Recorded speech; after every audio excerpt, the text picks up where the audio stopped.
बहुत ही शरीफ बनकर जाता था और काम करके वहाँ से निकल आता था। इसकी मोटी कीमत मुझे मिला करती थी और मेरी पहचान भी गुप्त ही रहती थी। मैं ये काम तब से करना शुरू हो गया था जब मैं 30 साल का था और 5 सालों में मैंने ढेर सारे पैसे कमा लिए थे और उसके बाद मैंने सोचा था इस काम से ज़रा दूरी बना लूं। लेकिन जब आपका परिवार बन जाता है तो आपके खर्च भी बढ़ जाते हैं। मेरी बीवी मुझसे बहुत ज़्यादा प्यार किया करती थी और हमारा एक बेटा भी था।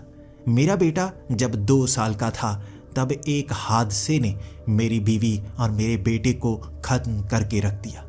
उससे पहले मैं कभी सोचा नहीं करता था कि जिसे मैं मारने के लिए जाता हूँ उसका भी परिवार होगा। जब मेरा परिवार मुझसे दूर हो गया तो वो झटका मेरे लिए बहुत ज़्यादा बुरा था। कई दिनों तक मैं रोता रहा था। ये एक कार एक्सीडेंट था। मुझे लगा था साधारण कार एक्सीडेंट होगा, लेकिन जैसे जैसे जांच आगे बढ़ती गई पुलिस वाले भी इस चीज़ के बारे में पता लगा चुके थे कि ये कोई साधारण एक्सीडेंट नहीं था। जानबूझकर उस गाड़ी का एक्सीडेंट हुआ था और जो अंदर थे उन्हें मारने की कोशिश हुई थी। वो एक पहाड़ी से गाड़ी नीचे गिर गई और किस्मत की बात है मैं उस गाड़ी में नहीं था, मैं किसी और गाड़ी में था और ड्राइवर को मैंने कह दिया था कि गाड़ी सीधी घर लेकर जाना। उसके बाद उस गाड़ी का एक्सीडेंट हो गया।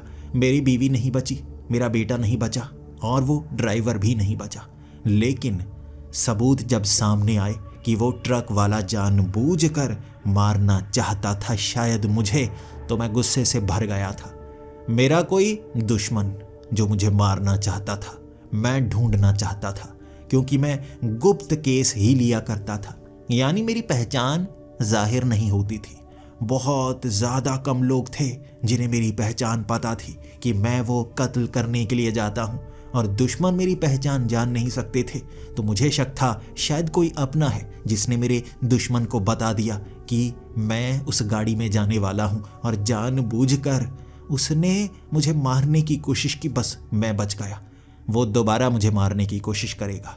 इसीलिए मैं ढूंढना शुरू हो गया था मेरी बीवी और मेरे बेटे के कातिल को, लेकिन मैं ढूंढ नहीं पाया। धीरे धीरे 5 महीनों में मैं सीख चुका था कि अब मैं उस कातिल को कभी ढूंढ नहीं पाऊंगा।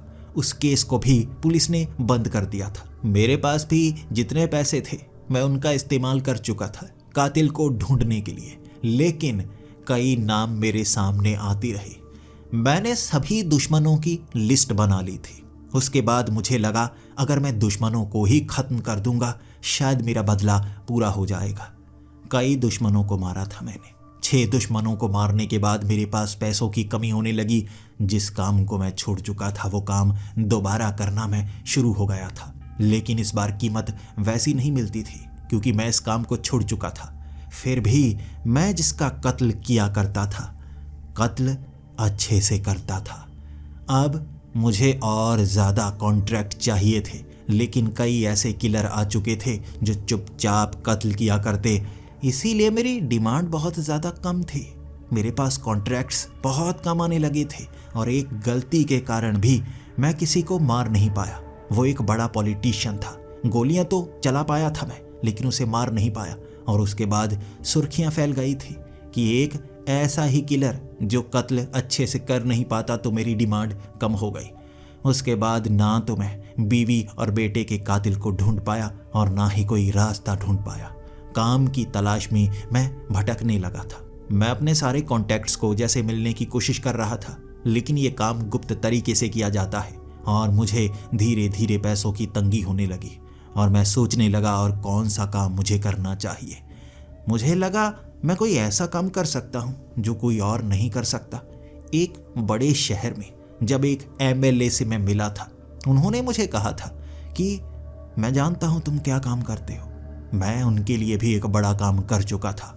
वो उन खास लोगों में थे जो मेरी सच्चाई जानते थे और उन्होंने मुझे एक ऐसा काम दिया जिस पर मैं यकीन नहीं कर पा रहा था। एक छलावे को मारना है। मैं हैरान हो गया था। छलावा? क्या कोई इंसान है जो सबको छलता है, या वो रूप बदल सकता है, यानी कि वो प्लास्टिक सर्जरी करवाता है? तो एमएलए साहब ने हंसते हंसते कहा था, कहानियां सुनी है छलावे की?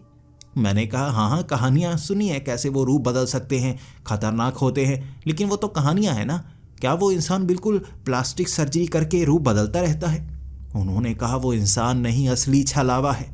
मुझे यकीन नहीं हुआ था। मैंने कहा, असली छलावा कैसे हो सकता है? उन्होंने कहा था, असली ही है, और तुम ये काम बड़ी आसानी से कर सकते हो, क्योंकि कोई और वो काम करना नहीं चाहता। मैं तुम्हारे लिए कीमत बढ़ाने को तैयार हूँ, 10 लाख रुपए। मैं तुम्हें 10 लाख रुपए दूंगा अगर तुम उस जगह उस छलावे को मार पाओ, क्योंकि उस जंगल में मैं बड़ी फैक्ट्री लगाना चाहता हूँ और सरकार वहाँ पर इन्वेस्ट करना चाहती है। उस छलावे ने परेशान करके रखा है। जो भी वहाँ पर जाता है बहुत ज़्यादा डराता है, हमले करता है, मारने की कोशिश करता है। इसीलिए अफवाह फैली हुई है कि छलावा वहाँ कोई फैक्ट्री लगाने नहीं देगा, किसी को काम करने नहीं देगा। अगर तुम उस छलावे को मार दो, उसके बाद हम फैक्ट्री लगा पाएंगे। बस ये काम कर दो, 10 लाख तुम्हारे, और पहचान भी तुम्हारी बाहर निकाली नहीं जाएगी, किसी को क्या पता चलेगा। मार देना, लाश वहीं दफना देना। अगर लाश दफनाई जाती है किसी छलावे की, मुझे उसके बारे में नहीं पता, लेकिन सुना है वो असली छलावा है। बाकी काम तुम्हारा। मैं एमएलए साहब की बात अच्छे से समझ ही नहीं पा रहा था। सच में क्या छलावे होते हैं, ऐसे जीव जो रूप बदल सकते हैं? क्या ये सच साबित हो सकता है? लेकिन काम तो काम होता है। मैं एडवांस में पैसे लिया करता था, तो 10 लाख मेरे हाथ में पहले ही थमाए जा चुके थे, और अब तो मुझे वो काम करना ही था, क्योंकि कार्टेल का रूल है, जो डील डन हो चुकी है ये उसी को करनी पड़ती है जिसने डन की है। उसके अलावा कोई ये काम कर नहीं सकता, और काम बीच में हम छोड़ नहीं सकते। इसीलिए मेरा नाम बदनाम हुआ था, क्योंकि मैं वो कत्ल कर नहीं पाया था। इस बार गलती होने नहीं दूंगा। जंगल के करीब मैं पहुंच गया था, और जंगल के अंदर कोई गांव मौजूद नहीं था। कबीले वाले भी उस जंगल में रहते नहीं थे। कहते हैं कोई इंसान वहां जा नहीं पाता। वो छलावा ऐसा छलता है, ऐसा बेवकूफ़ बनाता है, और ऐसे ऐसे रहस्य आपकी आंखों के सामने दिखाता है कि आपको मरने पर मजबूर कर देता है। मैं भी थोड़ा सा डरा हुआ था। ऐसे जीव के बारे में मुझे ज़्यादा कुछ पता नहीं था, लेकिन जंगल से सटे हुए उस गांव में पहुंचकर मैं एक एक बात जानना चाहता था। पुराने से कपड़े, मैं बिल्कुल कबीले वाला बना हुआ था, जैसे कि यहाँ कोई व्यापारी की तरह घूमकर पहुंच आया हो। मैंने गांव वालों का भरोसा 5 दिनों में ही जीत लिया था। उसके बाद गांव वालों से पूरी बात पता भी कर ली थी।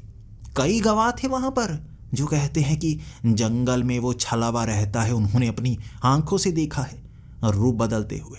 वो जानवर का रूप धारण कर सकता है, और जो जानवर वो बनता है उतना ज़्यादा शक्तिशाली हो जाता है।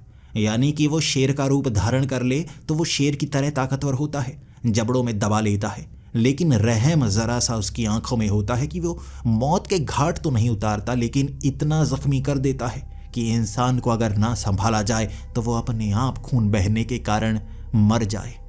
मैंने सारी जानकारी इकट्ठी की थी। एक पहचान थी छलावे की, आंखें। छलावे की आंखें फड़कती रहती हैं, इसीलिए वो आंखों को ज़्यादातर बंद रखता है या दूसरी तरफ देखता रहता है। पहचान करने के लिए उसकी आंखों में झांकना होता है, और फड़कती हुई उसकी आंखें बयां कर देती है कि छलावा वही है। छलावे को पानी के करीब ले जाने के बाद रोकना असंभव के समान है। कहते हैं पानी के अंदर वो इतना ताकतवर होता है कि उसे मारा तक नहीं जा सकता। पानी के बाहर उसे हथियारों से, बंदूकों से, किसी भी सख्त चीज़ से इंसान की तरह मारा जा सकता है। मैं समझ गया था कोई और चीज़ करने की ज़रूरत नहीं है। पहले मुझे लगा था कोई भूत प्रेत होगा तो हो सकता है मुझे जादुई चीज़ों की ज़रूरत हो, कोई ऐसे तंत्र मंत्र की ज़रूरत हो जिससे मैं उसे ख़त्म कर पाऊँ। अब समझ में आया, वो एक जीव है, एक जानवर जो रूप बदल सकता है, जिसे देख लेता है, जिसके बारे में सोचता है, वैसा रूप अपना सकता है। और जानवर को मारा कैसे जाता है?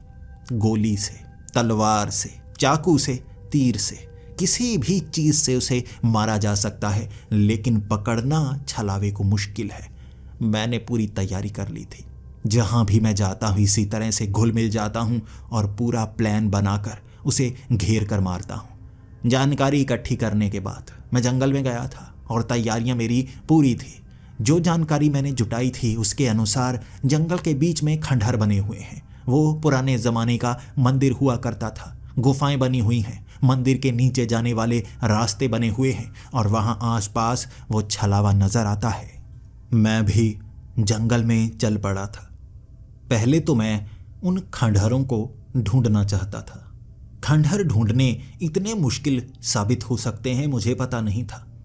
अमूमन किसी को भी मारने के लिए जब मैं उस खास जगह पर पहुंचा करता था ना, लोगों से पूछना सबसे आसान काम होता है। बेचारा बेचारा बन जाओ उनके सामने, बड़ा मायूस सा चेहरा दिखाकर उनसे सवाल पूछो, हर कोई मदद करता है। मैं इसी तरह से सवाल पूछकर बातों को जान लिया करता था। जंगल में जहां इंसान आते जाते नहीं, जानवरों से सवाल कर नहीं सकता था मैं, इसीलिए सारी की सारी जानकारी खुद ही इकट्ठी करनी थी। जंगल इतना ज़्यादा बड़ा था कि मैं ढूंढ नहीं पा रहा था उस जगह को जहां पर छलावा देखा जाता है, मंदिर।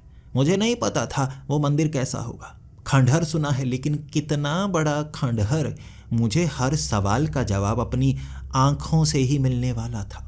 लेकिन 6 घंटे जंगल में भटकने के बाद कोई छलावा नहीं दिखा। कई जानवर दिखे, लेकिन वो डरपोक जानवर मुझे देखकर डरकर भाग जाते थे। मैंने एक तेंदुआ भी देखा था। वो तेंदुआ मुझे देखकर काफी दूरी से भाग गया था। मैंने सुना था तेंदुआ पीछे से वार करता है। बहुत समय घबराया रहा था मैं। मुझे लगा था वो तेंदुआ पीछे से वार ना कर दे, लेकिन जानवर इंसानों से डरते हैं। इंसान हथियार का इस्तेमाल करते हैं, जानवर ये जान चुके हैं, इसीलिए इंसानों से दूर रहना ही जानवर भी पसंद करते हैं। वो दूर चला गया, दोबारा नजर नहीं आया। लेकिन लगभग शाम के 4 बजे तक वहां मैंने किसी छलावे को नहीं देखा था। फिर दिमाग कहने लगा, ऐसी भूतिया चीजें रात के वक्त दिखाई देती हैं, और हो सकता है मुझे भी वो छलावा रात के वक्त ही दिखाई दे। मैंने इंतजार करना शुरू कर दिया। उसके बाद ये 7 बजे का वक्त होगा। थोड़ा थोड़ा अंधेरा सा होने लगा था। थोड़ी थोड़ी धुंध सी घिरने लगी थी। इसे धुंध कह सकते हैं या धुआं सा कह सकते हैं। पूरी तरह से ठंड बड़ी नहीं थी और नाक को किसी तरह की बदबू भी नहीं आ रही थी। तो ना तो इसे पूरी तरह से धुंध कह सकते हैं, ना पूरी तरह से धुआं। समझ से बाहर था वो, लेकिन दूर तक देखा नहीं जा सकता था। ये डरावना माहौल था। मैं जैसे जैसे आगे बढ़ता, वहां कदमों की आवाज़ें, पत्तों के हिलने की आवाज़ें, ऐसा एहसास हो रहा था जैसे आसपास बहुत ज़्यादा लोग हों या बहुत ज़्यादा जानवर हों। कभी कभी तो हवाएं चलने लगती। वो हवाएं जैसे उस धुएं को छटा कर रख देती। मैं दूर दूर तक देखने में सक्षम हो जाता, लेकिन धीरे से वो धुआं फिर से घिर जाता। मैं समझ नहीं पा रहा था मेरे आसपास कौन है। लेकिन जब पूरी तरह से अंधेरा घिर चुका था और मैं भी उस अंधेरे में भटक सा गया था, मुझे लगा यहाँ आग जला लेनी चाहिए। आग जलाने के बाद हम बच सकते हैं उन जानवरों से जो अंधेरे में शिकार करते हैं। अंधेरा उनका साथी होता है। उन जानवरों से बचने के लिए आग जलाना सबसे अच्छा होता है। सूखी लकड़ियां जंगल में नहीं मिलेंगी तो और कहाँ पर मिलेंगी, लेकिन लकड़ी को जलाने से आपको जंगल में आग लगने का खतरा रहता है। इसीलिए ऐसी गीली जगह पर लकड़ियां रख के आग जला डाली थी और पास में बैठा था। कमाल की बात देखिए, वो धुआं घिरा हुआ था जिसे मैं धुंध समझ रहा, आग जलाते ही वो गायब हो गए थे। जैसे दूर दूर तक देखा जा रहा, और सामने एक पेड़ के पीछे से सर बाहर की तरफ निकला हुआ था। दूर से मैं आंखें अच्छे से देख नहीं सकता था, लेकिन ये कोई इंसान था जो सर बाहर की तरफ करके मेरी तरफ देखे जा रहा था। पहले तो मैं बात करना चाहता था, लेकिन मैं खुद को ऐसे मायूस दिखाना चाहता था कि मैं बस यहाँ भटक गया हूँ, किसी का शिकार करने नहीं आया हूँ। चुपचाप आग के पास में बैठा रहा और डरने का जैसे नाटक सा करता रहा।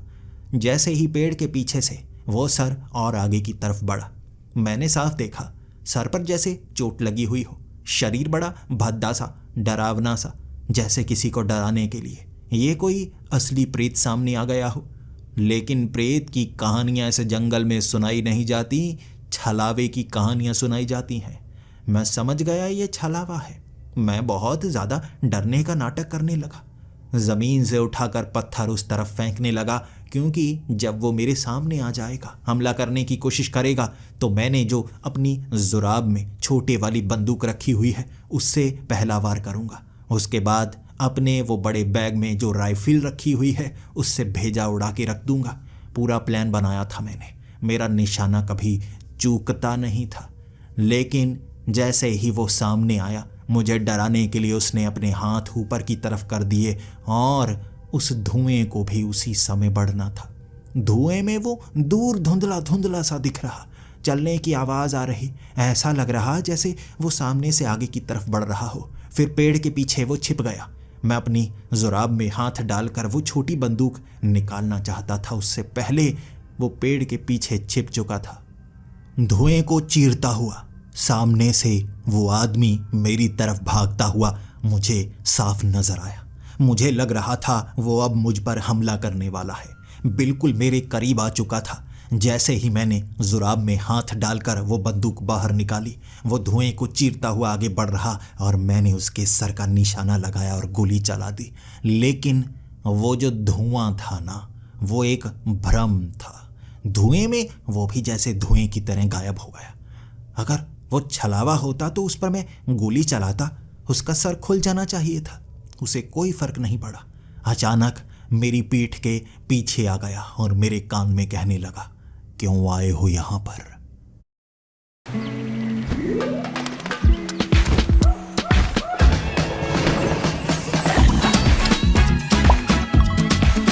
हो यहां पर। उसकी ये आवाज ने मुझे डरा दिया था। मैं घबरा कर पीछे मुड़ा और जैसे ही मुझे पीछे पेड़ के पास वो नजर आया, मैंने गोली चलाई। फिर से वो कब पेड़ के पीछे से निकलकर दूसरी तरफ जा चुका था मुझे पता नहीं चला। उसकी रफ्तार मेरी सोच से ज़्यादा तेज़ थी। मैं अब धुएं में अंधों की तरह गोलियां चला रहा था, क्योंकि अगर आपकी पहली गोली मिस कर जाए ना, डर लगने लगता है। क्योंकि मैं हमेशा जिसको भी मारता था, जिस पर भी गोली चलाता था, ये सोचकर चलाता था कि पहली गोली में काम तमाम करना है। दूसरी गोली के समय तो उसे पता चल जाएगा ना इसके हाथ में हथियार है, फिर वो भी गोली चला सकता है। मैं उससे थोड़ा घबराता था। मैं हमेशा डरपोक रहा हूँ। सामने से वार करने में मुझे डर लगता है, लेकिन छिपकर गोरिल्ला वारफेयर की तरह किसी को आसानी से मारा जा सकता है, मैं उसका फ़ायदा उठाया करता था। गोलियों की बौछार करता जा रहा था मैं, और वो छलावा हर बार बचता जा रहा था। जब मेरे हाथ की वो बंदूक खाली हो गई, मैं बैग से वो राइफल निकालना चाहता था। जैसे ही मैं नीचे की तरफ हुआ, वो बैग गायब था। वो मेरे करीब से इतनी बार निकला, मैं देख ही नहीं पाया कि उसने मेरा बैग उठा लिया है। वो बैग लेकर गायब हो चुका था और धुआं चारों तरफ। किस तरफ भागता मैं? उसे पकड़ने के लिए किस तरफ भागता मैं? मुझे समझ में नहीं आ रहा था। मैंने चाकू हाथ में पकड़ लिया था, जो मैंने दूसरी जुराब में छिपा रखा था।